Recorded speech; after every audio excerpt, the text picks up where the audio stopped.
Hoje eu estou diante de um desafio.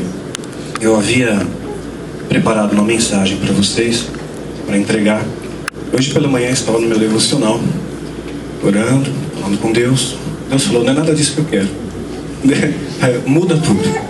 Então passei a manhã inteira buscando a vontade de Deus, buscando a face de Deus, para entregar esse tema para vocês. Sabe, se você já teve um dia o privilégio, a oportunidade de conversar com um veterano de batalha, um veterano de guerra, você vai perceber que esse homem, ele vai ter muitas experiências para te contar. Ele vai ter muitas histórias para te contar. Vai te contar dos livramentos, das lutas que ele enfrentou. Vai observar também que o caráter dele foi lapidado. Um soldado, um veterano de batalha, é uma pessoa extremamente disciplinada. Ele tem que ter disciplina. Se ele não tiver disciplina, ele morre no campo de batalha. Ele é disciplinado. Ele aprendeu a ser perseverante, aprendeu a ser paciente, aprendeu a ser determinado. Você vai observar o caráter desse soldado, desse veterano de batalha, completamente lapidado, transformado ali pela guerra, E agregam valores a ele. No entanto, ele vai ter também cicatrizes, Como Paulo teve cicatriz dos seus açoites. Aí isso nos ensina a combater o bom combate. É o soldado de Cristo. Mas ele também tinha cicatriz dos açoites, das pedradas que ele recebia, das perseguições. Então o soldado também passa por isso. E também vai ter cicatriz lá no coração. Cicatriz na alma, pela pressão, pela opressão, pelo momento de estresse que ele passou, por ver pessoas tombando ao seu lado, por quantas situações aquele soldado não deve ter passado. Eu tive uma época que eu trabalhava numa empresa, numa petroquímica, e tinha um senhor, e ele foi veterano de guerra. Ele foi fuzileiro naval. E ele sempre contava as experiências que ele tinha na batalha. Ele gostava de vir conversar comigo. As pessoas da empresa olhavam para ele, é uma pessoa chata. O cara é velho, ele é chato. Vem com essas histórias de novo. Mas, gente, eu adorava ouvir as histórias dele, adorava. Eu vejo as pessoas mais velhas com muito respeito. São pessoas que têm muito a acrescentar na sua vida. São pessoas que têm experiência, que passaram por muitas coisas na vida. Tem muita coisa para somar com você. Eu aprendo tanto com os mais velhos, respeito eles profundamente, como eu aprendo com as crianças, com a simplicidade delas, com a humildade delas, Eu gostava muito de escutar o que aquele senhor me contava. E nessas conversas eu fui percebendo que de vez em quando ele deixava escapar uma ponta de tristeza, uma ponta de mágoa. A gente conversava a respeito. E ele me contava quantos companheiros ele perdeu nas trincheiras de batalha. Quantas pessoas que ele viu morrendo. Eu lembro quando eu não era ainda convertido, quando eu tinha aquela vida meio bandida lá, narrada em Filho do Fogo, eu tive muitos amigos ali. Os amigos da 29, quase todos morreram. Morreram de overdose, morreram na prisão, morreram em troca de tiro com a polícia. O fato é o seguinte, você não vê bandido velho, O cara morre cedo. Se ele seguir nessa vida bandida, ou é cadeia ou é cemitério. Ele não tem outra alternativa. Muitos morreram, overdose e tudo mais. Foi muito triste. Aí você se converte. Eu tenho de conversão 21 anos de conversão, 15 anos eu estou no ministério.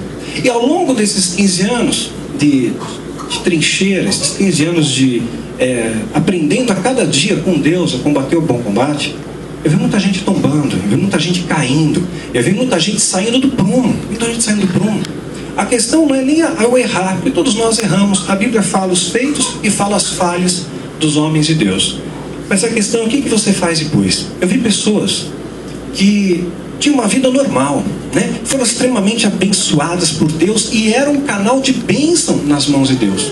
A palavra era poderosa, a unção era inequívoca. Você olhava ali um homem de Deus, uma mulher de Deus, não tinha nada, nenhuma sombra que pudesse eclipsar aquele brilho. De repente, a pessoa muda de patente, se autopromove. Você sai de uma esfera, você é um missionário, uma missionária, e de repente você se autoproclama apóstolo, apóstola. Se autoproclama, e aquele título começa a mexer com o coração. E eu sei todas as coisas. Olha, Deus me revelou, eu sei, o Brasil vai ser restaurado, vai ter isso, essa profecia, e a conquista, e a batalha, e vamos vencer, eu faço, eu. Quando começa a entrar muito eu, interessante que pessoas que me ensinaram a vestir uma capa de humildade tropeçaram na capa do orgulho depois. Tropeçaram, saíram do prumo, ficou muito eu. Quando alguém chega e fala para você, você sabe com quem está falando? Alguma coisa está errada, Jesus, ele tinha uma simplicidade singular, né? Contagiante. Ele poderia falar ao fariseu, chega para ele, raça de você, tem parte com Beelzebul. Jesus, claro, ele confrontava raça de víbora, condutores cegos, sepulcros caiados, mas Jesus, ele não se auto-enaltece, ele não fala assim, sabe o que você está falando? Olha para o céu, está vendo o céu? Eu que fiz, eu. Está vendo a terra que você está pisando? Eu que fiz. Está vendo aquele sagui lá que pulou? Eu fiz. Eu fiz tudo, eu fiz todas as coisas, você não sabe nada, eu sei tudo, eu sou o cara, né? Ele não fazia isso. Aquela simplicidade de Jesus era algo tremendo, e os discípulos dele aprenderam isso. Eu vi uma palestra do William Douglas, eu gosto muito desse homem, é uma pessoa muito inteligente, muito equilibrada na palavra, né? E uma vez eu vi uma palestra que ele fala sobre a simplicidade do coração de Pedro, né? Fala da pesca milagrosa. E eles estavam com fome, tentaram a noite inteira pegar peixe. Jesus aparece lá na beira da praia, Jesus estava ressurreto e tal. No primeiro momento, Pedro não reconhece que é Jesus. Jesus fala, você está com fome? Mó fome aí, Jesus, mó barriga roncando aqui, né? Então joga a rede à direita do barco e você vai ter peixe. Pedro podia falar, você sabe com quem está falando? Você sabe quem? Eu sou pescador, você não é, você está aí na praia, eu estou no barco, né? Nem barco você tem, para começar a nossa história. Para começar, você não tem barco, você faz parte do movimento sem barco, MSB, né? Você não tem barco, eu tenho barco.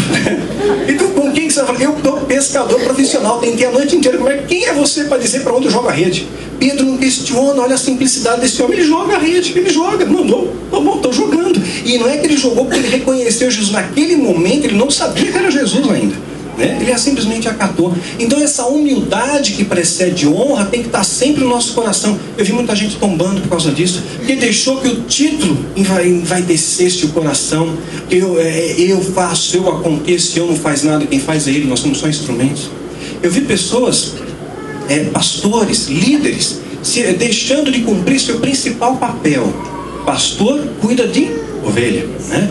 De ovelha. Quando o pastor deixa de cuidar da ovelha e quer tirar algo da ovelha, ele quer subtrair algo da ovelha, quer saquear o rebanho, ele deixa de cumprir o seu papel de pastor. O pastor é aquele que estende a mão, não para pedir o cartão de crédito, né? Ele estende a mão para ajudar, para te levantar, né? Não aponta o dedo, pastor. Mas muitos líderes eu comecei a ver que usavam as ovelhas como fluxo de caixa, como um mero fluxo de caixa, e eu lamentavelmente caí nessa também.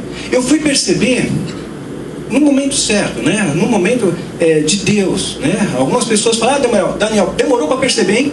Pois é, mas veio no tempo de Deus, tudo tem um tempo de Deus, né? Mas num determinado momento eu percebi que o amor que determinadas pessoas diziam que tinham por mim tinha uma razão proporcional ao lucro que eu trazia para eles. Quando você deixa de trazer lucro, você não interessa mais. Agora você não tem mais valor. E para Deus você sempre tem valor.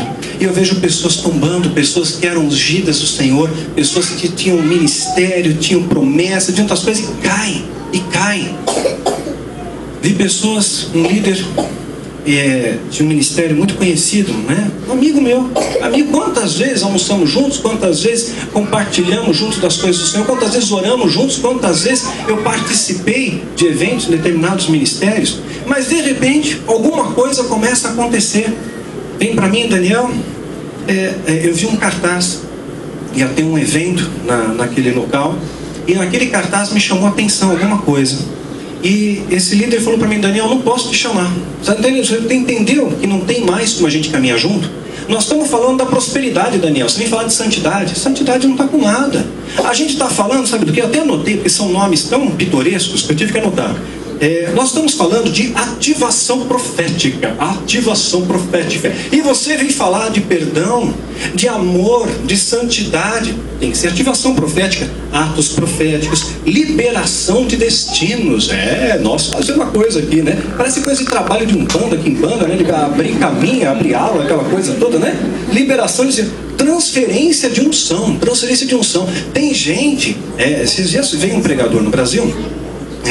Tem gente que já deve ter discernido quem é, né? E ele cobrou um valor muito alto para uma ala VIP. Essa ala VIP ia receber a unção do cara, né? Pagava R$1.000 por cabeça para ficar na ala VIP. Só a ala VIP recebia unção. O povão não recebia. Comprou arquibancada, dançou, sem unção. Você está lá sem unção. Então, uns são abençoados, outros não, mediante o quanto que você paga. Está comprando a unção. Uma vez eu fui num congresso de líderes. Estava indo tudo bem, sexta, sábado e domingo. No final, tem um problema no final, né? Começaram um negócio de transferência de unção. Nós vamos passar a unção de líder para o povo. né? Então assim, se você tinha lá o líder majoritário e tinha os menores, os auxiliares daquele cara lá. Então quem ia receber a unção de liderança daquele pseudo-ministério, se fosse do líder majoritário, você tinha que pôr R$5.000 no envelope para receber a unção, senão não recebia. Agora se não tem 5, tem 1.000 serve, você pega a unção do auxiliar, do assistente. Você desce ali o patamar, você não recebe, a unção do assistente era R$1.000. Né? Então misericórdia, né? Que a coisa tem que estar acontecendo. E esse líder falou para mim, só pontuando essa questão de transferência de unção. Mas tem base bíblica, hein, Daniel? Tem. Elias, realmente, ele passou a unção a Eliseu. Moisés, ele vai e passa uma autoridade para Josué. Mas você observa que isso daí é dentro de um propósito. Dentro de um propósito. Você não vai encontrar na Bíblia uma transferência de unção coletiva. Você manda de unção para 500 pessoas, né? Mediante troca de dinheiro ainda. Isso não você vai ver.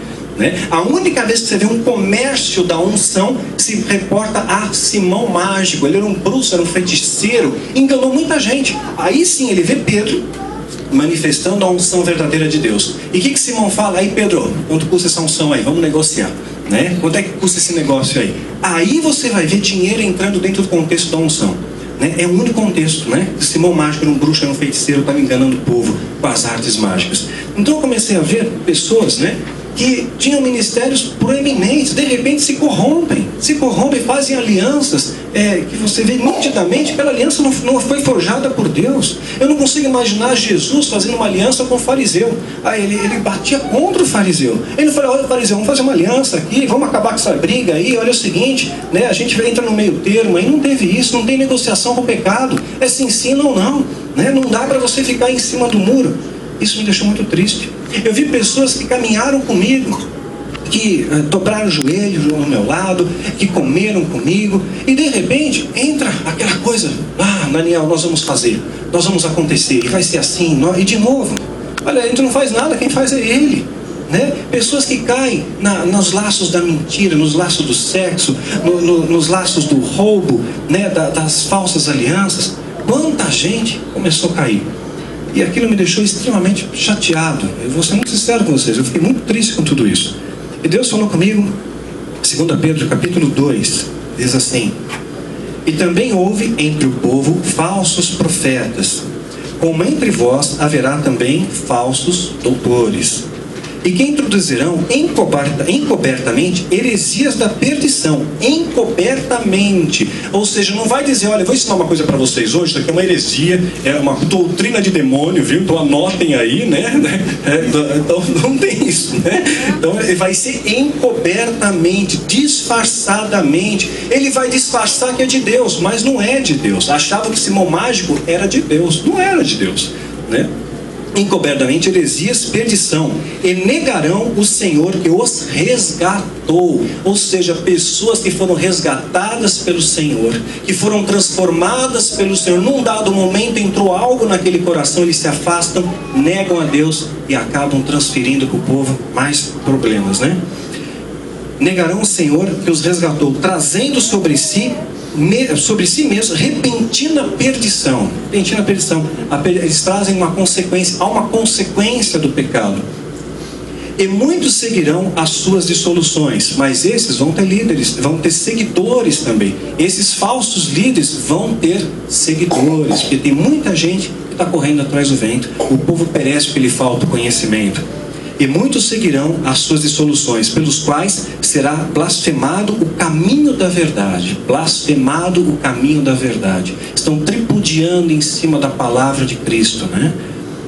E por avareza farão de vós negócio com palavras fingidas. Eu senti isso na minha vida muitas vezes. Quantos líderes eu tenho visto, quantos pastores eu tenho visto hoje? Pastor que não ama ovelha, pastor sem ovelha, missionário sem missão, missionário sem missão, apóstolo sem unção. O que está acontecendo? Né? E comecei a falar com Deus, Senhor, tá. E quando você começa a ver tantas pessoas caindo, né? E caindo em ciladas do diabo, assim, que Senhor, não deixaram ele vigiar, caiu, olha fulano, caiu, Beltrano, lembra aquele pastor, lembra? Caiu, o que está acontecendo?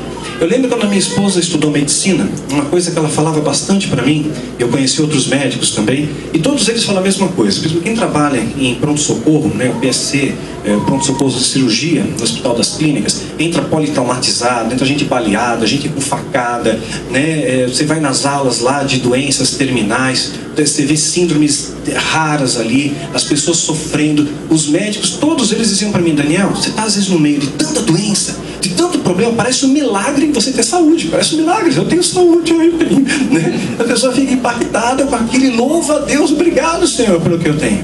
Olha quanta gente que está caindo, né? E chega momentos da vida que você passa a olhar 15 anos nessa trincheira, e quantas pessoas eu vi tombando, pessoas que eram referência, pessoas que eram espelho, pessoas que olhavam ali com admiração e começam a tombar.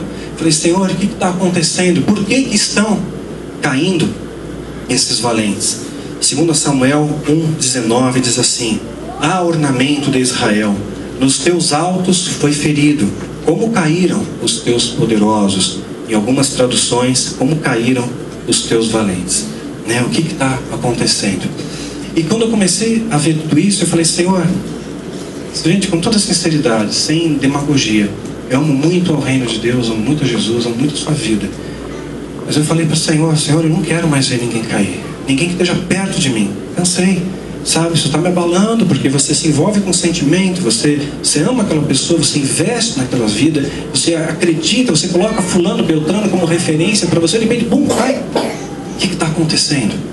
E aí aquilo começou a me abalar, e eu falei: Senhor, eu não quero mais, eu quero ver ao contrário, quero ver pessoas se restaurando, pessoas se quebrantando, pessoas pedindo perdão, se renovando, mudando de atitude. Caiu, mas aprendendo a levantar, e levantando com integridade, levantando, olhando nos olhos de Jesus: Jesus, me ajuda, porque eu preciso de Ti, eu dependo de Ti, eu não sou nada sem Ti. Pessoas que têm essa humildade de caráter, né? Senhor, eu abomino o pecado, importa agradar a Ti, não importa o que vão pensar de mim, importa agradar a Ti, só isso, quero ver mais disso.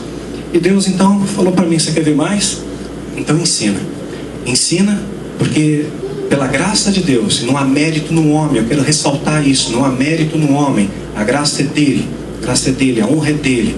Em 15 anos de ministério a gente tem se mantido em pé. E por que estamos em pé? Porque aquele que está em pé que vigia para que não caia. Eu oro e vigio todos os dias da minha vida, eu busco fechar todas as brechas. Eu quero passar hoje para vocês 10 pontos, 10 pilares que vão te ajudar a te manter em pé, assim como Jesus tem me ajudado a me manter em pé até nos dias de hoje. Até aqui o Senhor tem me ajudado pela graça dele, né? E eu não vou baixar a guarda porque ele me ajudou hoje, né? Mas amanhã eu estou com o escudo levantado de novo, eu estou com o joelho dobrado outra vez, eu estou jejuando mais uma vez, porque eu não quero desagradar esse Deus Todo-Poderoso que me resgatou do inferno na terra. Eu não quero decepcionar você, eu não quero ser um exemplo negativo para o meu filho, que me olha como modelo. É criança, né? Ele vê ali o papai como modelo. Então eu quero dar o melhor, quero que as pessoas, eu ainda não posso fazer minhas as palavras de Paulo, sejam meus imitadores como eu sou de Cristo. Eu tenho muita coisa para melhorar na minha vida, tenho muitas áreas para serem lapidadas, polidas, mas hoje eu posso dizer para você: minha vida é Cristo. Eu faço o melhor por Deus, eu não brinco com Deus, eu não estou brincando de ser crente, eu não estou brincando de ser um ministro de Deus. Quando você está numa trincheira de batalha, você é alvo, você virou janela, a pedra vem na sua direção, fere os pastores e as ovelhas se espalham. Zacarias 13:7. É isso que o satanismo coloca como base: fere o líder, derruba o líder. Vocês lembram daquele evento que teve com o presidente Bill Clinton, uma estagiária lá que teve uma relação sexual com ele, né? O mundo inteiro falou: olha lá, o Bill Clinton, olha a situação. Por que falaram? Ele é o presidente. Se fosse um outro cara, o dono da quitanda, ninguém estava se preocupando com aquilo, né? Não era tão importante, mas o cara é uma referência. Então quando você caminha na terra, as pessoas à sua volta estão olhando para você como uma referência. Você é embaixador de Deus. Você está aqui na terra, mas você é um cidadão dos céus, né? O seu passaporte é celestial. Você tem que andar na terra como Cristo andou, né? E aí as pessoas vão olhar para você como sendo uma referência. Olha, aquele ali anda diferente, aquele ali age diferente. E isso que nós temos que fazer todos os dias. Isaías 56:11. Eu preciso deixar aberto. Enquanto ele está abrindo ali, eu vou pegar aqui Amós 5:21. Eu vou ler para vocês. Deus está falando: odeio, desprezo as vossas festas, e as vossas assembleias solenes não me exalarão bom cheiro. Deus está dizendo que muitas vezes as nossas festas que nós fazemos na própria igreja não exala para ele um bom cheiro. Porque quando o alvo é para agradar pessoas, Deus não se agrada, tem que agradar a Ele. Tem que agradar a Ele. Primeiro passo que você tem que ter para se manter em pé: humildade. Humildade precede honra. O dia, meu irmão, que você achar que alguma coisa, acabou teu ministério. O dia que você achar que você pode alguma coisa, você acabou. A Bíblia deixa muito claro: maldito o homem que confia no homem. O que significa isso? Você não pode ter sociedade com amigos teus, com o irmão, com o pai, com a mãe? Não. Significa que maldito é o homem que confia em si mesmo, na sua própria força. Carne não domina a carne. É o Espírito que sobrepuja a carne. E você precisa ter humildade para dizer: Senhor, eu errei e eu quero acertar.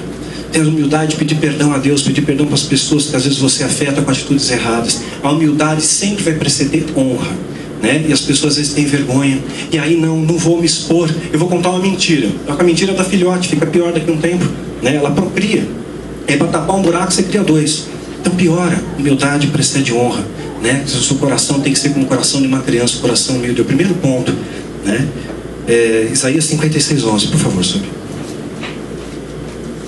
Esses cães são gulosos, nunca se podem fartar. São pastores que nada compreendem. Todos eles tornam para o seu caminho, cada um para a sua ganância, todos sem exceção. Pois é, está falando sobre pastores que apacentam a si mesmo. Abre para mim, sobre, por favor, Jeremias 23, versículo 1 e 2. Eu vou ler aqui para vocês Provérbios 30:12. Diz assim: há uma geração que é pura aos seus próprios olhos, mas que nunca foi lavado da sua imundície. Mais uma vez vai entrar a questão da humildade. Se você achar que você é o cara, eu sou puro, eu sou santo, tem aquele orgulho de ser humilde, né? Eu sou tão humilde que eu tenho orgulho dessa humildade, né? Então, você já perdeu, você caiu, né? Você caiu e o diabo te passou uma rasteira legal, né? Passou uma rasteira. Então, cuidado com isso, né? Às vezes a gente fica olhando e achando que somos retos aos nossos próprios olhos. Você tem que ser reto aos olhos dele, tem que olhar: Senhor, eu estou caminhando a tua vontade. Eu tenho todos os dias: Senhor, eu quero te agradar, fala comigo, não me deixa sair do prumo. Quem tem o Espírito Santo sabe quando está errando, sabe? E faz muitas vezes conscientemente: mas é só mais um pouquinho. Mas ninguém está vendo, né? É só mais um pouquinho. É a última vez. Deus está vendo, Deus está vendo, e está entristecendo o coração do Pai. O texto de Jeremias, por favor. Ai dos pastores que destroem e dispersam as ovelhas do meu pasto, diz o Senhor. Portanto, assim diz o Senhor, o Deus de Israel, acerca dos pastores que apacentam o meu povo: visto que dispersastes as minhas ovelhas, as afugentastes e não cuidastes dela, trarei sobre vós a maldade das vossas ações, diz o Senhor. Então há uma consequência: que você planta, você colhe, né? Uma consequência disso: vigiar e orar. Mateus 15:14, só vou citar o versículo, não precisa abrir não, sobre Jesus. Ele está falando algo para aqueles condutores cegos. Vocês, condutores cegos, estão levando um monte de gente para o poço de perdição. Então, a quem você está seguindo? Quando você acaba seguindo alguém que está perdido, você se perde com aquela pessoa, e por isso o povo hoje perece. Hoje, né, porque tem deixado de seguir o caminho da verdade, vai seguir aquilo que agrada o coração, aquilo que agrada. Eu vou atrás daquela palavra, aquela lá legal, puxa, calhou bem, essa daqui eu gostei de ouvir, isso aqui veio de Deus. Mas aquela lá não, aquela lá é muito exortativa, eu tenho que mudar de atitude, eu tenho que mudar de opinião, eu tenho que mudar minha rota. Não, essa aqui não é legal. Isso é legal. Então a gente está indo atrás daquilo que você quer ouvir, não atrás do que Deus quer te dizer, né?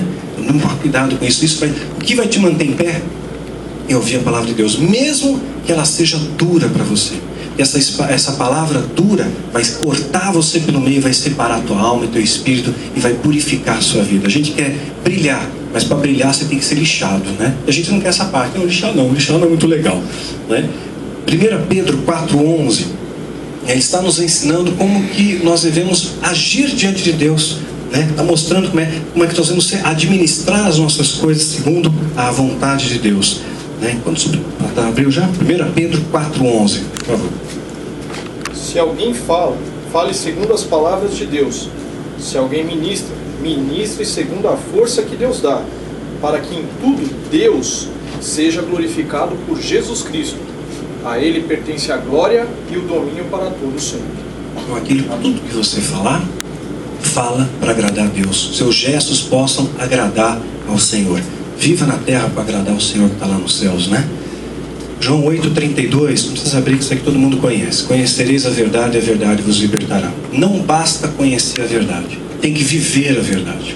Às vezes a gente conhece a Bíblia inteira, né? Sabe tudo que Deus tem para dizer para a gente, mas a gente não segue. A gente não segue, não funciona, você vai cair. Você vai cair. Para te manter em pé, coração humilde, conhece a verdade, mas viva a verdade. Aplique ela na sua vida. Se você não tiver essa aplicação prática, você vai tombar, você vai cair. Precisamos conhecer a verdade. E quando a gente fala da transferência de unção, devido a uma epidemia desse deixa eu pontuar bem isso aqui. Então a gente vai observar essa questão, né? Mas nunca no coletivo. Você não vê isso no coletivo, né? Toma muito cuidado com esse tipo de coisa. A gente não vai ver essa coisa ampla. É um para o outro, é uma coisa específica. Em alguns momentos, em alguns seminários que eu tenho ministrado, Deus dirigiu para mim: olha, vai lá, Daniel, libera essa unção. A unção, detalhe, ela vem de Deus. Vem de Deus. Então veja só, Davi recebeu a unção do profeta Samuel, né? O profeta Samuel ungiu a Davi para ser rei. Davi não recebeu a unção de profeta. Ele não virou um profeta. Não virou um profeta. A unção era para ser rei. Então ele recebeu a unção do profeta, que veio de Deus através do profeta. O profeta é um meio, é um canal. É um canal. Então às vezes as pessoas acham: eu recebi a unção do fulano, de Beltrano, de Ciclano. Nem sempre é assim. Muitas vezes a unção vem de Deus e ela vai ter um fim específico na sua vida. Em alguns momentos da minha trajetória, Deus usou minha vida para ungir alguém, para passar uma unção que vem de Deus através do Daniel para aquela pessoa. Foi o caso como veio aqui já ministrar o Bruno, missionário que hoje está na Índia. A gente foi ministrar um seminário de missões em Belo Horizonte e Deus mostrou o rapaz ali: olha, Deus tem um chamado para a tua vida, Deus está te ungindo para ser missionário, você vai para outras terras. O rapaz nem sabia para onde ele ia, foi parar na Índia, né? Parar na Índia lá, né? E deu um testemunho maravilhoso, que a gente teve o privilégio de poder vê-lo. Então a gente observa a situação de Simão Mágico, está em Atos capítulo 8, de 9 a 24. Aqui você vai ver uma negociação da unção.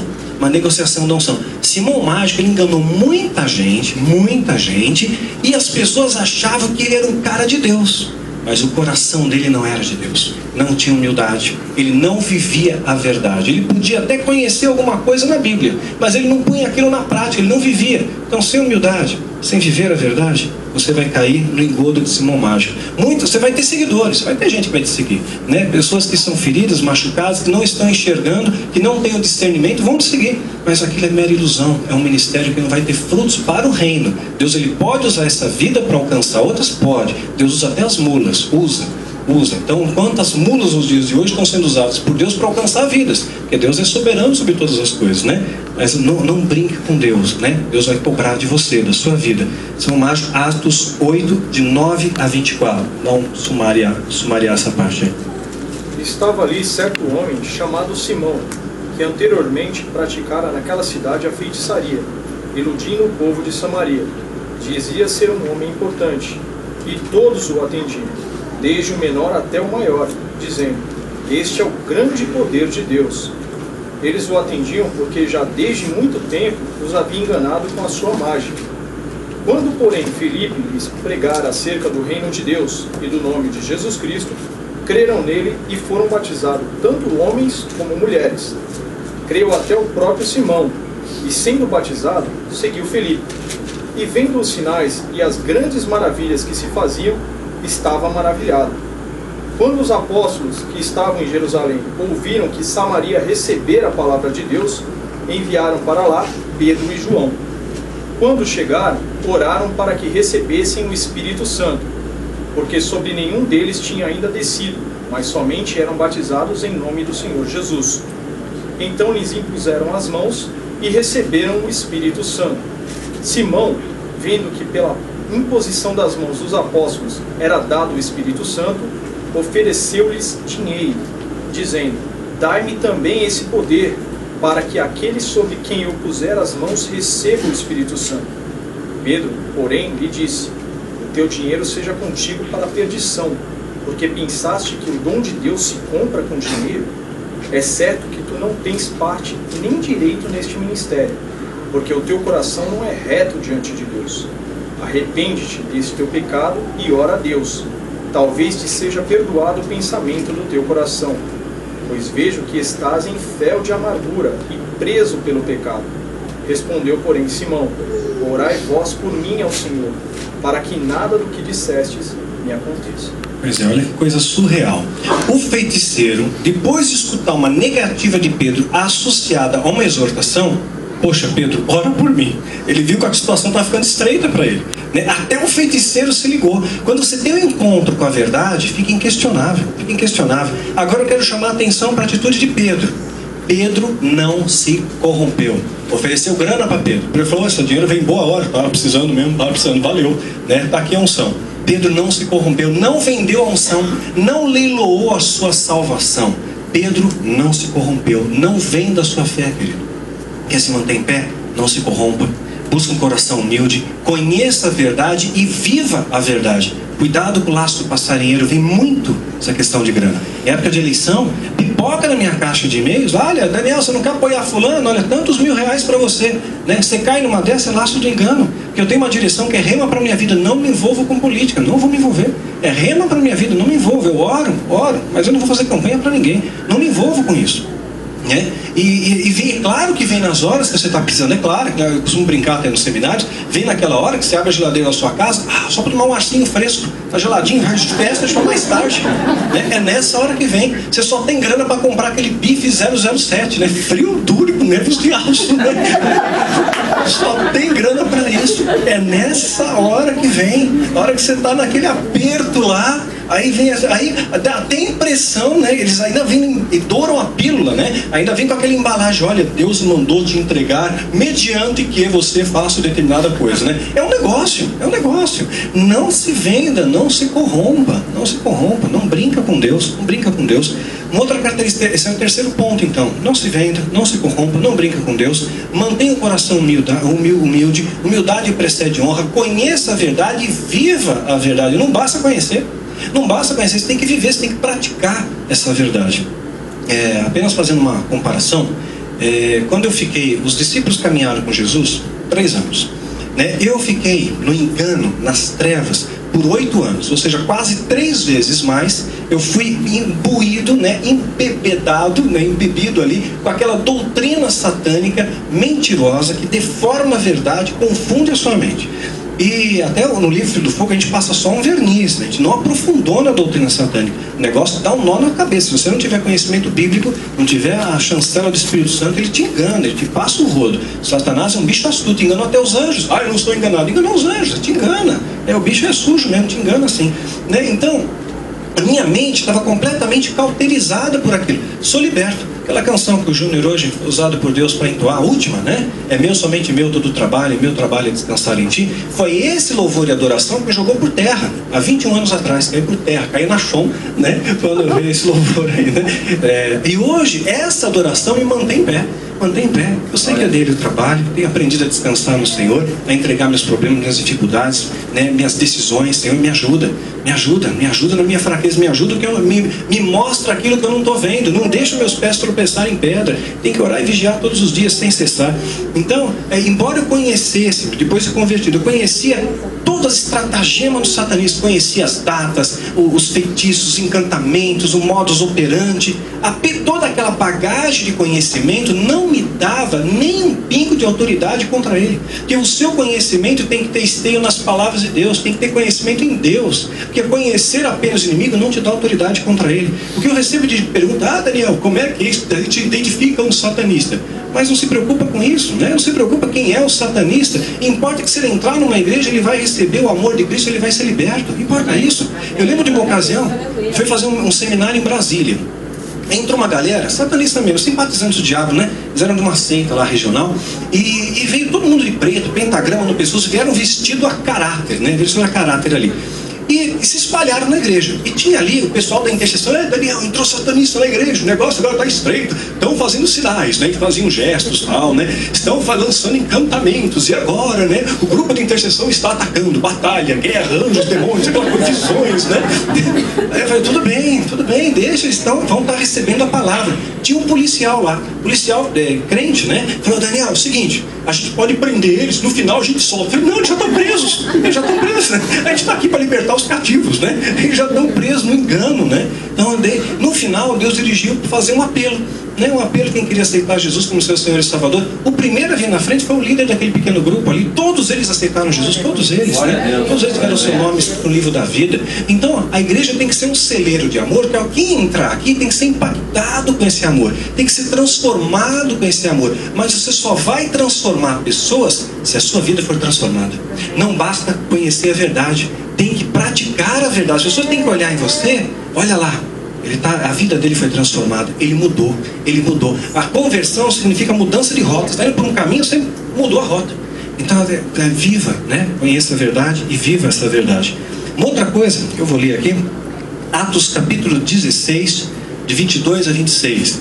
Olha só o que acontece aqui. É bem o que o Júnior ministrou hoje. Em tudo dai graças, mesmo quando você não sabe. Agora imagina a situação de Paulo e Silas aqui.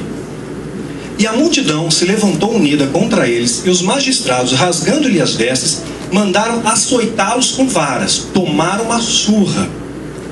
E havendo-lhes dado muitos açoites, ou seja, apanharam, a Bíblia faz questão de colocar muitos açoites, apanharam bastante, muitos açoites, os lançaram na prisão. Quer dizer, não apenas apanharam, mas apanharam e foram presos.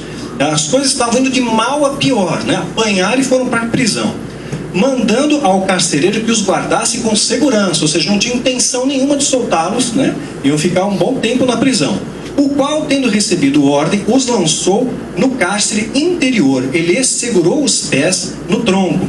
E partindo, perto da meia-noite, Paulo e Silas oravam e cantavam hinos a Deus. Olha só, eles estavam adorando a Deus, dando graças a Deus, mesmo naquela situação de aparente derrota. Eles podiam estar reclamando. Aí, Paulo, como é que tá as costas, hein? Pô, Silas, mó vergão, que tá ardendo, né? Não, vamos orar. Oravam e cantaram louvores a Deus, né? É bonito quando a gente canta, mas será que a gente pratica isso? Será que na hora que a sua carne está sendo mortificada, que você está sendo açoitado e Satanás está te perseguindo, será que você tem essa capacidade? Senhor, em tudo eu dou graças. Isso é para me fortalecer. Essa batalha vai me fazer. Você pega 10 quilos, é pesado. Depois de um tempo, 20 quilos, 30 quilos, você está fortalecendo. Dói, né? Quem faz ginástica, o corpo fica tudo dolorido durante um tempo. Você está se adaptando, né? Então, Paulo estava fortalecendo o músculo da fé. Em tudo eu dou graças. Nada fica fora desse tudo, mesmo aquilo que você não entende. Paulo e Silas. E olha só o efeito, o desdobramento quando você dá graças e ora. Isso faz com que o inferno trema, gente, né? Porque o inferno, ele espera que debaixo de uma tribulação, você vai blasfemar contra Deus. Senhor, você não é pai, você não me ama, olha a situação como é que está, olha para mim, Senhor. Se fosse reclamar, o inferno espera que você murmure. Satanás, ele adora isso, né? Escutar você murmurando contra Deus, reclamando contra Deus. Mas o crente, ele tem uma postura diferente. O crente revestido com o Espírito Santo tem uma postura diferente. E olha o que vai acontecer aqui. E perto da meia-noite, Paulo e Silas oravam e cantavam hinos a Deus, e os outros presos os escutavam. Ninguém estava entendendo nada. Pô, os caras estão cantando, estão adorando a Deus aqui na prisão, trabalham tomar uma surra. E de repente sobreveio tão grande terremoto que os alicerces do cárcere se moveram, e logo se abriram todas as portas, e foram soltos as prisões de todos. Olha só, eles libertaram os cativos, né? Mesmo na prisão, pela adoração, pelo louvor, né? No final até o carcereiro se converte. Então aquela situação que parecia de mal a pior, Deus reverte, porque você ora e você louva a Deus. Em tudo dai graças. É o quarto pilar para te manter em pé, se manter em pé. Outra coisa, você tem que ir contra o pecado. A Bíblia é muito clara em ser contra o pecado. Então é claro que você não deve julgar para que você não seja julgado. Mas existem situações extremas que você tem o dever de apontar onde está o erro, né? Paulo, ele foi muito claro. Ele falou sobre Alexandre Latueiro. Olha, cuidado com esse cara. Ele me causou muitos males. Fica esperto com ele, né? A gente vai ver outros exemplos. Ele abrir para a gente. 3 João, capítulo 1, de 9 a 10. Né? E eu vou ler aqui para vocês. Eu vou apenas citar o que ocorreu aqui em 2 Timóteo, capítulo 2, 16 a 18. Ele vai estar falando de dois personagens aqui, Himeneu e Fileto. Ele aponta o nome, ele fala, esses dois aqui, tá embaçado, viu? Então só fica esperto com esses daqui. E olha o que João vai falar. 3 João, capítulo 1, 9 a 10. Ele vai falar mal, né, no sentido de alertar as pessoas contra uma pessoa chamada Diófretes, né? vai deixar muito claro. Ele está citando até o nome, né? Citando até o nome, olha, cuidado com aquele, porque a coisa chegou num ponto tal que era dever daquele homem de Deus sinalizar, olha, cuidado, aquele ali, Deus vai tratar, mas olha, se afasta porque ele vai te destruir, se afasta porque aquele homem está com o coração contaminado, se afasta. Paulo chegou a dizer que se vier diante de você alguém que se diz irmão, mas for roubador, for mentiroso, né, for avarento, né, for maldizente, nem sequer senta na mesa com ele. Paulo deixa muito claro isso, né? E você se afasta da roda dos escarnecedores. Estão falando abobrinha? Vou ficar longe. Repudia o pecado. E tem gente que parece que gosta disso, né? Tá aquela rodinha falando bobagem, falando mal de todo mundo, falando besteira, falando palavrão, falando lá assuntos de sexo, e o cara fica lá no meio, né? Fica lá no meio. Você é crente, você é revestido com o sangue do Cordeiro. Não faça isso, se afasta, sai dessa roda dos escarnecedores, né? Se afasta daquilo que desagrada a Deus. Você tem que repudiar tudo que Deus repudia e amar o que Deus ama. A regra é simples, né? A regra é simples. Jesus estaria aqui? Já estaria nessa roda? Não estaria, né? Se Jesus tivesse, ele ia alertar esse povo: gente, vocês estão falando bobrinha, olha o que vocês estão fazendo, vocês estão desagradando a Deus. Você tem que se posicionar ali. Essa é a postura de um crente, de um homem segundo o coração de Deus, né? E olha como João fala também, ele fala pesado, hein? João estava bravo aí também, falou como um profeta, com exortação ali. 3 João, capítulo 1, de 9 a 10. Escrevi algumas palavras à igreja, mas Diótrefes, que gosta de ser o principal entre eles, não nos recebe. Pelo que se eu for, trarei à memória as obras que ele faz, proferindo contra nós palavras maliciosas. Não contente com isso, não acolhe os irmãos, impede os que querem recebê-los e os expulsa da igreja. Olha só a situação, né? Não acolhe os irmãos, impede aqueles que querem receber e os expulsa da igreja. Ele está apontando, olha, cuidado, naquele lugar o negócio está feio ali. Ele está indo contra uma atitude que estava causando mal a muitas pessoas. Se posiciona. Jesus se posicionou também em Mateus capítulo 21, de 12 a 17. Mateus 21, de 12 a 17. Jesus se posiciona. Ele vai lá no templo, né? E o templo que deveria ser o quê? Uma casa de adoração. O que o povo está fazendo no templo? Comércio. E Jesus, ele bate de frente contra isso. Ele não acaricia o pecado, ele bate frontalmente contra o pecado. Aquele que quer servir a Deus, quer se manter em pé, agrade a Deus, né? Lute pelos valores de Deus. Ame a Deus de todo o seu coração, de todo o seu entendimento, todas as suas forças. Significa que você vai amar tudo que Deus ama e vai repudiar tudo aquilo que Deus repudia. Simples assim, né? E o Espírito Santo vai te capacitar. Sei que carne não vai te ajudar, mas o Espírito Santo que está em você, que está em mim, nos ajuda. Mateus 21, de 12 a 17. Por favor, Senhor. Entrou Jesus no templo e expulsou a todos os que aí vendiam e compravam, e derrubou as mesas dos cambistas e as cadeiras dos que vendiam pombas, e disse-lhes: está escrito, a minha casa será chamada casa de oração, mas vós a tendes convertida em covil de ladrões. Aproximaram-se dele no templo cegos e coxos, e ele os curou. Quando, porém, os principais sacerdotes e os mestres da lei viram as maravilhas que fazia, e as crianças clamando no templo, hosana ao filho de Davi, ficaram indignados e perguntaram: ouves o que estes dizem? Respondeu-lhes Jesus: sim, nunca lestes?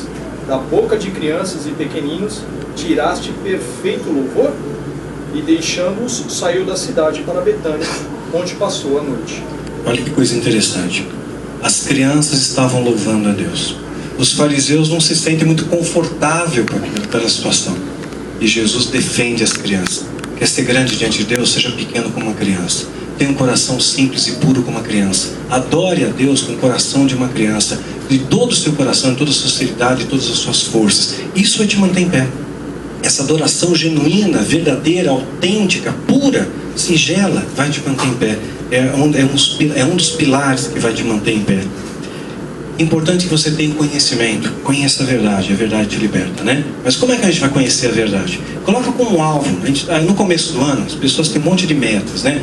Esse ano eu vou trocar de carro, esse ano eu vou comprar uma casa, esse ano eu vou emagrecer, né? Essa é a minha também, né? Então agora eu estou usando listras, né? Eu já emagreci um pouco, né? Então a gente tem metas. Que seja uma meta para você. Esse ano eu vou ler a Bíblia, sabe? Que você leia 5 capítulos por dia. Estabeleça uma meta. tangível. Não estabelece algo que você não vai conseguir realizar. Que você vai morrer na praia e o diabo vai te acusar. Tá vendo? Você não consegue lá ser fraco. Você prometeu, não cumpriu. Fez um voto diante de Deus, era melhor que não tivesse feito. Se lascou. E ele vai jogar a palavra contra você, porque o bicho é esperto, o bicho é astuto, né? Então estabeleça um alvo tangível. Poxa, 5 capítulos é tangível, eu vou ler 5 capítulos por dia. Eu vou orar pelo menos 10 minutos por dia. Estabeleça um alvo tangível que você vai conseguir realizar e cumpra aquilo ali. Você vai estar alimentando o teu espírito, vai estar fortalecendo a sua fé, vai estar se preparando para combater o bom combate. A gente precisa buscar essa carga de conhecimento, precisa ter essa intimidade com Deus. Sabe, você imagina um médico, um advogado, um psicólogo, enfim, qualquer pessoa que entra numa universidade, ele ainda não pode exercer aquela profissão pela qual ele optou. Porque primeiro ele tem que aprender, para depois ele vai executar. Um soldado que entra numa base militar, ele não vai sair já pegando o bandido, lutando na guerra. Ele primeiro vai ter que aprender para depois aplicar aquele conhecimento, né? Ele vai ter que aprender a usar arma, vai ter que aprender as técnicas de sobrevivência na selva, ter um bom condicionamento físico, etc. e tal. Aí ele vai estar pronto. Então primeiro, aprenda. Não vai para o campo de batalha, né, sem o conhecimento, sem buscar esse conhecimento. Esse conhecimento é fundamental, é a espada. Foi o que Jesus fez contra Satanás. Satanás vem tentar Jesus no deserto. E Jesus fala o quê? Olha, Satanás, está escrito, está escrito, está escrito. Ele conhecia a Bíblia. Conhecia a Bíblia. E ele rebate com Satanás. Ele usa dessa espada, ele sabe manusear essa espada, porque ele tinha o conhecimento. Então busca esse conhecimento. Esse conhecimento vai te dar discernimento e vai fortalecer a sua fé. É mais um pilar, mas estabeleça uma meta tangível para você. Uma outra coisa que a gente observa na vida de Jesus: Jesus era um homem de oração. Mesmo ele sendo Deus Todo-Poderoso, o El Shaddai, ele orava. Ele tinha que tomar uma decisão, ele vai orar. Ele está passando por uma dificuldade, eu vou orar. Ele é um monte para orar. Então nós sejamos esse espelho. Tenha uma vida de oração. Se você não tiver uma vida, se orar uma vez por semana, você perdeu. Você perdeu, porque você não vai ter intimidade com Deus. Você não vai conseguir. Os seus ouvidos espirituais não estão treinados para ouvir a voz de Deus. Quando você fala com Deus todos os dias, você passa a escutar a voz do Pai. Aí a ovelha reconhece a voz do pastor. Puxa, Deus está falando comigo. Ele está me apontando o caminho, está dizendo a direção, como já falou para o Júnior, até o estacionamento ali que ele tinha pelo mais barato, né? Quando às vezes Deus fala para ele: vou sair de casa, não sai agora, eu estou atrasado, Senhor. Não, segura aí. Estou te livrando de um acidente, estou te livrando de um assalto, segura a onda aí, espera um pouquinho, né? Obedecer a Deus, né? Mas isso é fruto de vida de oração. Vida de oração é fundamental. Não acha que você vai ficar em pé se você não tiver vida de oração. Oração de verdade, oração de se quebranta diante do Senhor. Senhor, me ajuda, está difícil. Você não se coloca como um super-homem diante de Deus. Coloca as suas fraquezas, coloca as suas dificuldades, abre seu coração para dizer: ele é teu Pai. É o Pai que inclina os ouvidos, que escuta a tua petição. Ele não está ali para te apontar o dedo, está para te estender a mão, sabe? Abre o coração para Deus, fala a verdade. Diz assim: Senhor, está entrando uma coisa aqui no meu coração. Olha, eu sei que não está te agradando, eu não estou conseguindo, eu não consigo, me ajuda. Deus vai te ajudar. Deus vai te ajudar. Coloca diante de Deus as suas dificuldades. Coloca diante do Senhor até aquilo que está te deixando irritado. O que eu vou fazer? Né? Então coloca diante de Deus. É fundamental isso para você, é fundamental para ter uma vida de oração, mas uma vida de oração sincera, não protocolar. Tem aquelas orações que a gente faz, você já sabe até que a pessoa vai falar, né? Você já sabe, agora já vai falar tal coisa, né? Então aquelas orações rebuscadas, tal, né? Daqui a pouco já está fazendo igual. Então é uma oração que você vai colocar com sinceridade, uma oração sincera, de quebrantamento. Você se coloca diante do espelho de Deus: Senhor, eu possa me ver como o Senhor me vê. Como é que o Senhor está me vendo? Eu estou te agradando? Como é que eu estou? Como é que está a minha imagem perante o teu espelho? Como é que está? Como é que eu estou? Né? Como está meu coração? Como estão meus sentimentos? Como estão as minhas atitudes? Eu estou agindo segundo a tua vontade? Eu estou honrando o teu nome com minhas oportunidades que o Senhor me dá aqui na terra? Eu estou andando na terra como cidadão dos céus? Eu quero te agradar. Né? Coloca para Deus, quebranta. Quantas vezes, Senhor, eu estou machucado, a pessoa me machucou, a pessoa me traiu, fui roubado, Senhor. Senhor, coloque diante do Senhor. Como é que o Senhor vai deixar uma coisa dessa? Eu já coloquei diante do Senhor, faça alguma coisa. Olha, o Senhor manda um raio naquela pessoa lá, estou muito bravo. Fala, Senhor, né? Desabafa, né? Desabafar com quem? Desabafar com Deus, né? Desabafar com o Pai. Aí Deus, calma, filho, calma. Deus não se deixa escarnecer. O que o homem semear, ele vai colher, né? E aí você começa a observar, passa um tempo, você vê a verdade, tem a colheita. Então não brinca com Deus, coloca diante dele. Senhor, está difícil liberar perdão para aquela pessoa, me ajuda, Senhor, eu não quero me expor a tal situação. Mas às vezes você vai ter, a Bíblia, ela relata o que Davi, homem segundo o coração de Deus. Davi errou. Ele deixou de vigiar, ele deixou de orar, por uns instantes ele baixou o escudo da oração, baixou seu escudo da fé, ele ficou vulnerável. Aí o diabo viu, tá vendo? Homem segundo o coração de Deus, entrou uma sementinha nesse coração, eu vou fazer germinar. E Davi cometeu um grande pecado diante de Deus, né? Ele foi adúltero, foi homicida, mas Davi, ele pede a Deus o quebrantamento, ele se quebranta, ele confessa o pecado, ele deixa o pecado, mas a Bíblia não acariciou o pecado de Davi. Está registrado aqui o que Davi fez, está registrado a queda de Davi, as consequências da queda, né? Então, esteja preparado para colher uma consequência do que você está fazendo, né? Não brinca com Deus, não tripudie com Deus, né? Deus não se deixa escarnecer. Jesus, ele também não ensinava aos seus discípulos, a gente não vai ver Jesus ensinando demonologia aos seus discípulos. Hoje a gente tem uma fascinação pelo diabo, né? Eu vejo isso. Uma vez eu lembro que eu estava em Gramado, eu fui ministrar um seminário em Gramado e Canela. São cidades muito bonitas, né? Só fui uma vez, queria ir de novo para lá, ninguém convida mais. Se alguém tiver vento, quiser eu vou para Gramado, eu sinto a direção de voltar naquele lugar, né? Lugar bom, sabe? Eu sei que eu vou engordar lá, porque a gastronomia é muito boa, né? Aí me levaram lá num parque, um parque da Ferradura, uma coisa assim, que você tem um mirante e você vê uma lagoa, assim, um riozinho, que vai ter um formato de uma ferradura, mas uma paisagem linda, exuberante, né? Eu estava ali, puxa, pastor, que lugar lindo, que coisa maravilhosa, criação de Deus, que coisa perfeita, olha só, você vê ali o pássaro planando, aquela coisa tudo linda, as flores, as montanhas, os montes ali. No meio daquele mover, eu estava quase chorando de ver aquela paisagem com a minha esposa, Isabel, você está sentindo? Estou, que bênção, essa presença. O pastor olha para mim, Daniel, deixa eu te fazer uma pergunta. Pode fazer, pastor? Sim, diga. Você olhou o olho do diabo? Você olhou para o olho dele? O olho dele é mau? Não, é cheio de ternura. Misericórdia.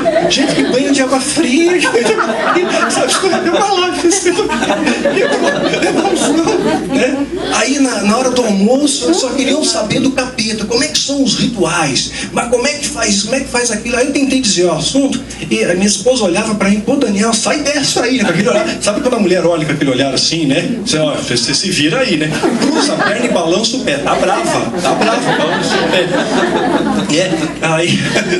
Aí eu falei, pastor, eu vou te contar uma experiência. Sabia que Deus me deu a graça de ver um anjo dele? Olha, foi uma bênção. Comecei a contar, levantaram e foram embora.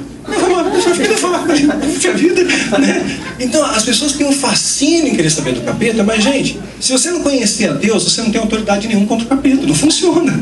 Jesus não ensinava demonologia aos seus discípulos. Olha, vou ensinar para vocês, esse demônio faz isso, o nome desse aqui é o Zé Pilintra, está vendo? Zé Pilintra, né? Discípulo Zé Pilintra apresentou, né? Esse aqui é Chucaveira, Maria Padilha, não falou isso, porque isso não importa. Aquele que tem Jesus no seu coração, tem autoridade para usar o nome que está sobre todo nome, mandou o demônio embora, acabou. Você não precisa chamar o nome do demônio pelo nome. Senhor demônio fulano de tal, por gentileza, desocupe esse corpo em nome de Jesus. É uma coisa bizarra, né? Isso não existe. Você não precisa estar preocupado com isso.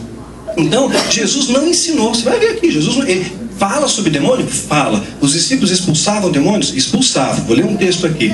Atos 8, de 6 a 7. Vou ler aqui. Atos 8, de 6 a 7. As multidões unanimamente prestavam atenção no que Filipe dizia, porque ouviam e viam os sinais que ele fazia. Repare uma coisa, ouviam e viam os sinais que ele fazia. A vida dele era condizente com o discurso. Ele falava uma coisa, mas o que ele falava, ele vivia. Ele falava sobre a verdade, ele vivia a verdade. Então, se o seu discurso for incompatível com as suas ações, você não vai dar um bom testemunho, né? Você tem que falar e tem que viver aquilo que você prega, porque senão o Espírito Santo vai te cobrar, né? O Espírito Santo vai te cobrar. Espíritos imundos saíam de muitos que os tinham, clamando em alta voz. Então, embora a expulsão de demônios fosse algo que ocorresse dentro do ministério, né, dos discípulos de Jesus, no próprio ministério de Cristo, essa não é a ênfase principal. Não é isso, eles não estavam aqui só expulsando o demônio. Estava te ensinando o caminho, a verdade e a vida, te ensinando a amar a Deus acima de todas as coisas e ao próximo como a ti mesmo. Esse é o fundamento do Evangelho, né? Não é só isso, não é só isso. A gente muitas vezes pega as coisas. Então como é que nós vamos preparar? É oração, é jejum, é intercessão, são armas de guerra que você tem. Vigiar, conhecer a palavra, resistir ao pecado. Haverão muitos obstáculos, é claro. O inimigo vai colocar obstáculos na sua frente. Vai ter obstáculos dos demônios, né? Dos adoradores do diabo, dos falsos irmãos, obstáculos às vezes até dentro da tua família, que vão às vezes, muitas vezes, te prejugar. A Bíblia diz isso, né? Vão trazer espada, Jesus falou, vou trazer espada. Os inimigos do homem serão seus próprios familiares. Vai ter obstáculo na sua casa. A gente fica imaginando, está pensando no capeta, no demônio, no satanista, mas às vezes pode estar na sua casa, pode ser o seu irmão, pode ser o pai, pode ser a mãe, pode ser a sogra, a nora, né? A Bíblia deixou muito clara isso, só que não diz que vai ter uma divisão entre homem e mulher, marido e esposa, né? Amós 3:3, podem dois andar juntos, não haver acordo entre eles? Não pode. Você e sua esposa é uma só carne, entre vocês não pode ter briga, não pode ter divergência. Tem que orar junto, tem que dobrar o joelho juntos, tem que chorar juntos, se alegrar juntos, né? Mas é claro, os parentes, é evidente, vai ter luta sim, vai ter luta, vai oferecer ataques ali. Outro ponto que é importante para se manter em pé, aprenda a se consagrar. Tem pessoas que escrevem para mim, poxa Daniel, como é que eu me consagro? Como é que esse papo de consagração? Consagrar significa separar-se. Você está se separando para Deus. Quando diz que o tabernáculo, os seus utensílios foram ungidos, né? Ungir também significa está ungido, está consagrado, está separado para Deus. Você que separou para Deus. Como é que eu faço para me separar para Deus? Vou citar alguns textos aqui, vou deixar que eu li, sabe? 1 Samuel 7:9. 1 Samuel 7:9 diz assim: Então tomou Samuel um cordeiro de mama e sacrificou inteiro em holocausto ao Senhor. E clamou Samuel ao Senhor por Israel, e o Senhor lhe deu ouvidos. Então ele ofereceu diante de Deus um holocausto, ou seja, um sacrifício, uma adoração. Como é que eu me consagro? Quando você está adorando a Deus, você está se consagrando a Deus. É a maneira de se consagrar. Eu estou adorando ao Senhor. Quando você está orando, você está se consagrando. Quando você está fazendo um jejum, você está se consagrando. Você está se separando, está buscando força do Espírito para vencer a sua carne. Quando você conhece a palavra, estuda a palavra, lê a palavra, você está se consagrando. Você está conhecendo mais de Deus para agradar a Deus. Está se separando para Ele, né? Separando para fazer diferença nesse mundo, né? Diferença nesse mundo. O mundo, eles têm aquela questão do eu quero ver para crer, não é assim? O mundo é assim, né? O crente é o contrário, ele crê primeiro e vê depois. Ele primeiro acredita, né? É a fé que você gera no seu coração que vai ver o mover de Deus seguido, né? 2 Crônicas 20:20 diz assim, eu vou ler isso. 2 Crônicas 20:20. E pela manhã cedo se levantaram e saíram ao deserto de Tecoa. E ao saírem, Jeosafá pôs em pé e disse: Ouve-me, ó Judá, e vós, moradores de Jerusalém, crede no Senhor vosso Deus e estareis seguros. Creia em Deus, acredita de verdade, né? Não de protocolo, não de faz de conta, para valer, de todo o seu coração. Creia nos profetas, nos verdadeiros, porque o verdadeiro profeta vai te apontar o caminho da vida, o caminho da bênção, o caminho que vai te levar a pastos verdes, a águas tranquilas. Os verdadeiros, não são os falsos, né? E prosperareis. Prosperar aqui no sentido amplo da palavra, não financeiro, mas prosperareis na sua felicidade, na sua alegria, né? No seu gozo diante de Deus. E os discípulos de Jesus, observando a atitude de Jesus, que ele era um homem de oração, Jesus ele orava o tempo todo. Eles perguntaram certa vez para Jesus: Mestre, nos ensina a orar. Porque eles estavam vendo. Eles não sabiam orar, eles já faziam parte de uma cultura judaica. A oração dos judeus é uma oração longa. Eles têm as suas orações, e são orações bem longas, 10 vezes mais longas do que a oração que Jesus nos ensinou através do modelo do Pai Nosso. Então, um modelo de oração muito simples que Jesus nos ensina, ela vai estar em 2 pontos da Bíblia, vai estar em Mateus 6:9 e em Lucas 11, de 1 a 4. Eu vou pegar Lucas 11, de 1 a 4. Jesus ele ensina um modelo de oração. Os discípulos estão observando Jesus, observando. Eu quero ser como mestre. Jesus nos ensina, o Senhor ora. Eu quero orar como o Senhor, eu quero orar desta forma. Ele já tinha um modelo de tradicional de oração. Já tinha um modelo. Mas eles queriam aprender a orar como Jesus orava. Jesus tinha uma oração pura, sincera, que chegava à sala do trono, né? É essa oração que você tem que ter. Oração que você coloca o seu coração, coloca a sua emoção, que você expõe a sua fraqueza, coloca as suas dificuldades. Não é oração protocolar, é oração de verdade. Isso faz diferença na sua vida. E essa oração de Jesus é uma oração tão simples, tão singela, que ela une todas as pessoas, né? Pessoas ricas, pobres, líderes, liderados, né? Une todo mundo. Uma oração muito simples. Olha só, oração que Jesus nos ensinou. Lucas 11, de 1 a 4. Pode ler sobre, por favor. Um dia, Jesus estava orando em certo lugar.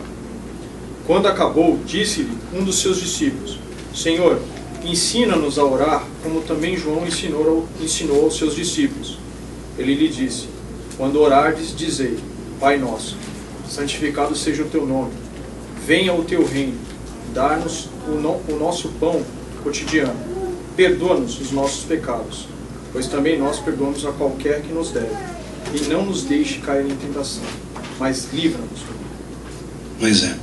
Aqui reparem que esse modelo de oração de Jesus, ele nos apresenta 7 petições, 7 pedidos, né? Dessas petições, as 3 primeiras, elas são exaltações a Deus, né? Jesus ensinando: Pai nosso que estais nos céus. Ou seja, no céu, um local acima do nosso, um local onde Deus tudo vê, onde Deus tudo sabe. Já vi várias referências disso, vou apenas citar isso daqui, não vou precisar abrir. 1 Reis 8, 27, 2 Crônicas 26, Salmo 115, 3. Vai estar falando dessa região celestial que Deus habita, e ser uma região celestial nessa linguagem que está mostrando o quê? Que está acima de você, que está vendo tudo que você está fazendo. Então, Pai nosso que estás nos céus, né? Santificado seja o teu nome, seu nome é santo. Seja feita a tua vontade, assim na terra como nos céus. Interessante isso, né? A vontade dele deve ser feita, não a nossa. Não a nossa. É a vontade dele que deve ser feita na sua vida, na minha vida. Porque a vontade dele é perfeita. A nossa vontade, muitas vezes, ela é movida por interesses pessoais, passageiros, temporais. Uma hora a gente quer uma coisa, outra hora quer outra. A gente até chegou a falar uma vez aqui num culto a respeito de quando Deus diz não, né? A primeira palavra que você vai aprender, a primeira palavra que uma criança fala, né? O Nicolas vai perceber isso, os pais dele vão perceber isso. Ele vai começar a balbuciar papai, papá, mama, né? Mas a primeira que ele vai aprender a ouvir e vai entender o significado é não. Ele vai aprender, não, isso não. Então ele vai entender. Meu gato, meu cachorro, a primeira palavra que eles aprendem é o não, né? E muitas vezes a gente não está pronto para receber o não de Deus. E olha, Davi era segundo o coração de Deus porque ele aprendeu a ouvir o não de Deus. Quando Deus falou: não, Davi, você não vai fazer a casa, o templo não, quem vai fazer é teu filho, é Salomão que vai fazer. Davi acata: tudo bem, Senhor, seja feita a tua vontade, não a minha, né? Não a minha. Ele podia falar: Senhor, eu sou rei, olha, eu tenho tudo aqui, eu tenho dinheiro, eu tenho as coisas, deixa que eu faço. Não discutiu, Senhor, é a tua vontade, não a minha vontade, né? É a vontade dele, tem que ser soberana na sua vida, porque a vontade dele é perfeita em todas as coisas. Aí sim, né? Venha a nós o vosso reino, seja feita a tua vontade, assim na terra como nos céus. O pão nosso nos dá hoje, a cada dia. Ou seja, Deus ele também se preocupa com a sua provisão material, que nós temos na terra. Como na terra nós dependemos, claro, de recursos para pagar o aluguel, pagar uma prestação de conta de luz, de água, precisa de recurso para trazer suprimento na tua casa. Então Deus ele não está te incentivando: olha, pedir e dar-se-vos-á, né? Aquilo que é justo pedir. O que eu tenho pedido para Deus? O pão nosso de cada dia. Eu só preciso do de hoje, Senhor. Não estou preocupado, Senhor, me traz aí. Eu quero fazer uma poupança, porque daqui a 2 anos eu estou pensando em comprar tal coisa. É cada dia, né? Deus sabe das coisas, né? Deus sabe de todas as coisas. Senhor, eu quero a provisão de hoje. É isso que eu preciso para hoje. Não fique preocupado com amanhã, como nós já falamos aqui antes, né? O amanhã pertence a Deus. É o hoje. Senhor, obrigado pelo pão de cada dia. Agradeça, seja grato a isso, né?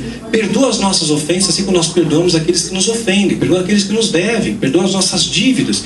E uma coisa interessante, que uma vez um rapaz falou para mim: Daniel, minha vida estava tudo dando errado. As minhas coisas estavam dando de mal a pior. Tudo que eu faço, tudo que eu encosto dá errado, só dá problema, Daniel. O que está acontecendo? Eu falei: irmão, vamos orar. E comecei a orar esse modelo do Pai Nosso. E quando chegou essa questão, isso foi uma direção de Deus, né? E aí quando chegou nessa questão de perdoa as ofensas, aquele homem desabou. Ah, Daniel, tem tanta amargura no meu coração. Tem tanta gente que eu não consigo perdoar. Eu tenho raiva de tanta gente. Eu quero que tanta gente se estrepe, né? Eu tô com muita coisa represada. Como é que você vai receber o perdão de Deus se você não foi capaz de exercer esse perdão? Está aqui dentro, sua vida fica bloqueada. Fica bloqueada, Satanás. Deus não é Senhor absoluto do seu coração, porque tem uma legalidade lá, tem ausência de perdão. José foi tremendamente usado por Deus depois que ele conseguiu liberar perdão aos seus irmãos. Foi fácil? Claro que não foi fácil, mas ele liberou perdão porque Deus era com ele. Deus capacitou ele ali. Não deixes cair em tentação, mas livra-nos do mal. Como é que você faz para se livrar ou evitar de cair em tentação? Mateus 26, vou ler para vocês, Mateus 26, 41. Vigiai e orai. O vigiar vem primeiro, fica atento, olha para os lados. Não é isso que o soldado de Gideão fazia? Qual foi o critério de Deus para escolher os soldados de Gideão? Aqueles que pegam a água, olham para os lados, prudentemente tomam. Esse é o soldado. Aquele que mete a cara na água, que não é esperto, que não é prudente, esse aqui não serve. Esse vai tombar. Mateus 26, 41. Então, primeira coisa, vigiar vem primeiro. Vigia e ora, para que não entreis em tentação. Então, o vigiar e orar, se você sabe que você tem uma fraqueza aqui e acolá, vigia. Olha, eu não vou chegar ali não. Ali é uma armadilha do diabo. Ali tem um campo minado. Eu não vou ser tolo de ir para lá, né? Quem mora aqui em São Paulo sabe que se você for na Praça da Sé e for passear lá com um Rolex ou ficar rodando uma corrente de ouro, você vai ser assaltado, né? Então você sabe disso, né? Então, Deus me protege, Senhor é comigo, o anjo está do lado, vai ser assaltado do mesmo jeito, porque não foi prudente, você não vigiou. Não adianta só orar, tem que vigiar. Não adianta só comer pão. Tem pão e água que te mantém vivo, né? É o alimento sólido e o alimento líquido que vai te manter vivo. Não adianta só beber água que você morre. Não adianta só comer pão que você morre também. Você tem que orar e vigiar. É as duas coisas concatenadas ali. Vigiar e orar.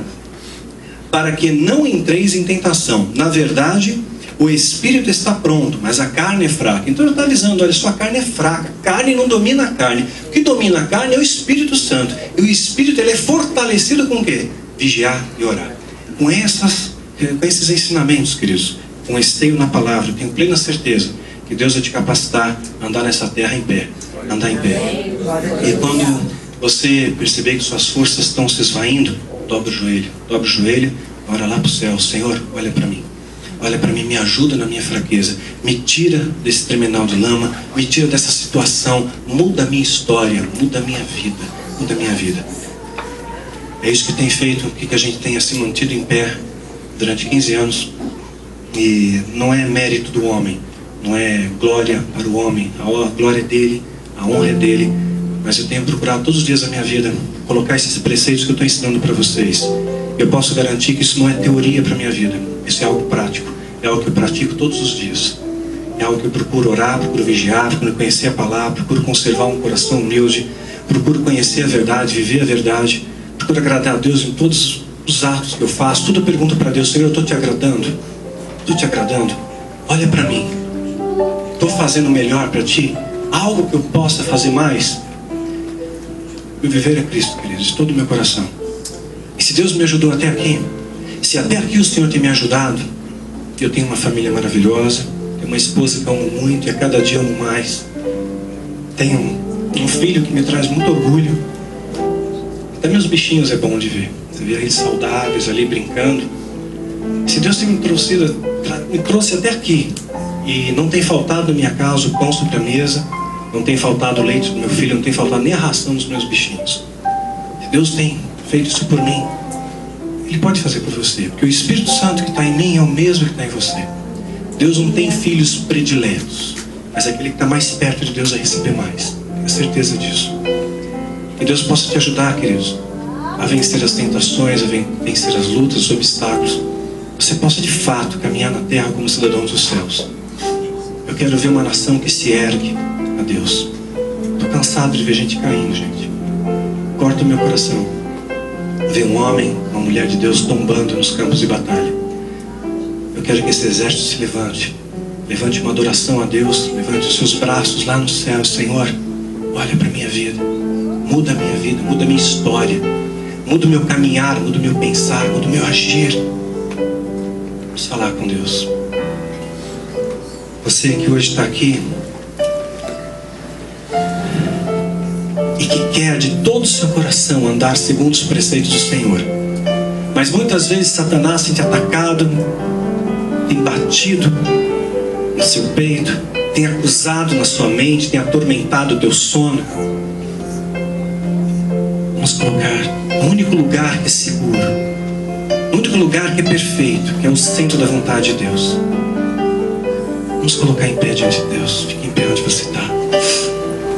Senhor Deus e Pai, seja com cada um desses teus filhinhos, Pai.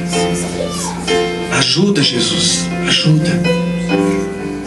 Dá, Senhor, a cada vida aqui presente um coração humilde. Que essa humildade, Senhor, essa simplicidade venha honrar o teu nome, Jesus. Nos capacita, Senhor, a ter sede da tua palavra, a conhecer a tua palavra de verdade e a viver a tua verdade, Senhor, em nossas vidas. Nos ajuda, Senhor, a resistirmos às tentações do pecado. Que nós possamos, Senhor, amar aquilo que o Senhor ama e repudiar aquilo que o Senhor repudia. Que nós possamos, Senhor, andar nessa terra como embaixadores do teu reino, apontando o caminho aos perdidos, dando força aos fracos, libertando os cativos, Jesus.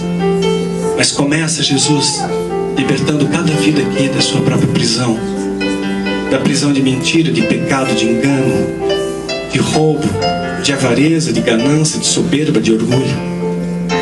Quebra, Pai, esses grilhões. Nos faça, Senhor, adoradores como Paulo, que mesmo sendo açoitado pelas dificuldades, sendo prisionado e privado de tantas coisas, ele simplesmente adorou a Deus. Ó Pai amado, que a nossa adoração pura possa chegar, Senhor, aos teus atos, possa chegar aos teus ouvidos, Senhor, possa chegar lá na sala do trono com um aroma suave.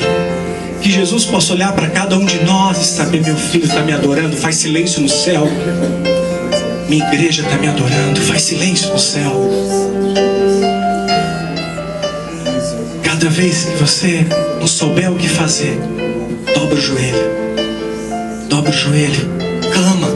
Clama esse Deus Todo-Poderoso: Senhor, muda a minha história, muda a minha vida.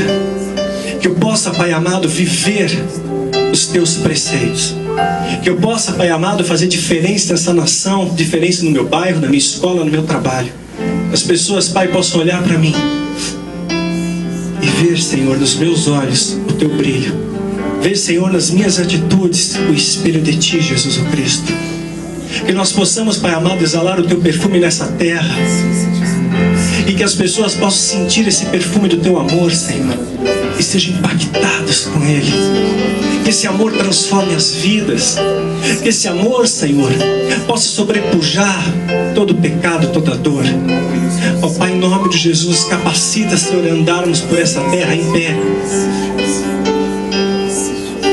Nos dá, Senhor, aquela capacitação que o teu Espírito deu para Paulo. Nós somos os trabalhadores da última hora, Mateus capítulo 20.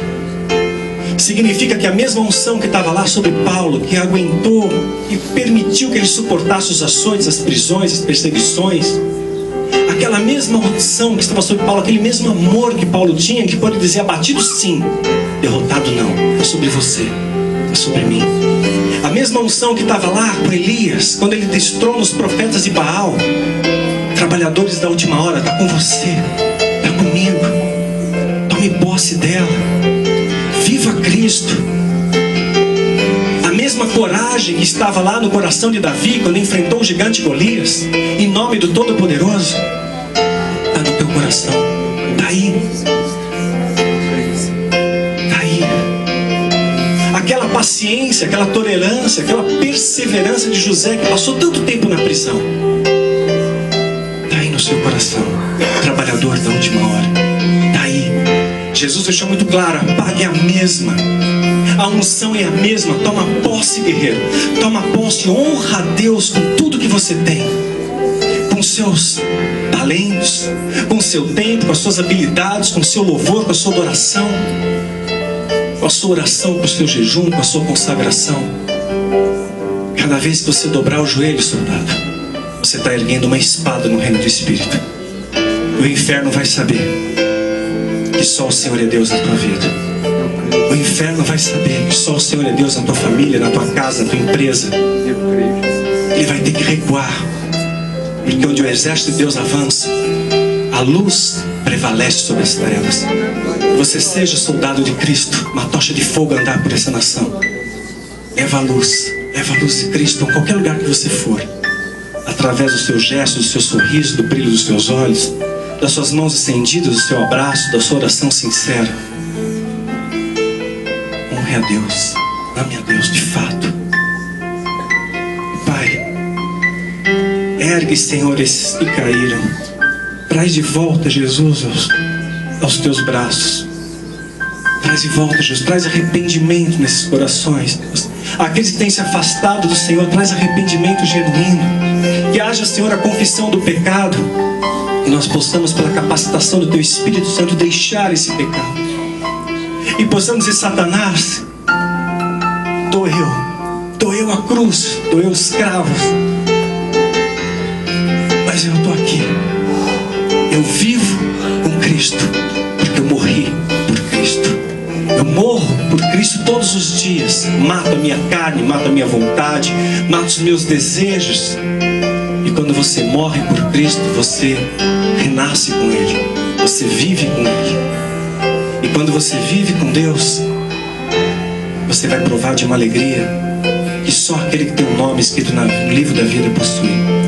Porque a alegria do Senhor é a tua força. A alegria do Senhor é a tua força. Em nome de Jesus, recebe essa unção. Recebe esse abraço de Deus. Recebe esse fortalecimento do Espírito. Você possa viver esse amor de verdade. Em nome de Jesus. Está ligado nos céus, Pai. Em nome de Jesus. Louvado seja o teu santo nome. Quero despedir de vocês, queridos, com a bênção que Deus tem dado como direção a esse ministério. Que o Senhor, meu irmão, minha irmã, te abençoe e te guarde. Que o Senhor faça resplandecer o teu rosto sobre ti e tenha misericórdia de ti. Que o Senhor sobre ti levante o teu rosto e te dê a paz. Hoje, amanhã e até a volta do nosso Senhor Jesus Cristo. Em nome de Jesus. Amém, Senhor. Dá um abraço no teu irmão, querido. Nós temos aí um momento de comunhão, bolo, comida. Não deixa sobrar nada, tá? Deus abençoe. Boa semana, guerreiros. Boa semana.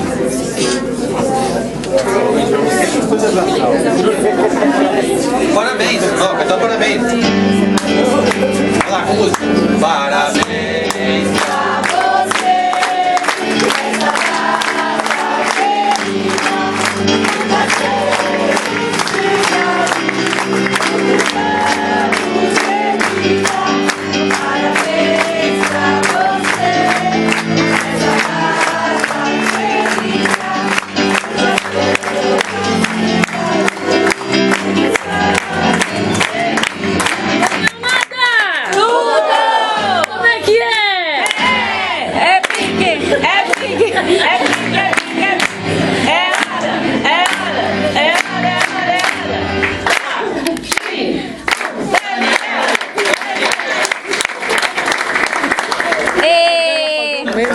Ninguém fuma aqui, não? Não.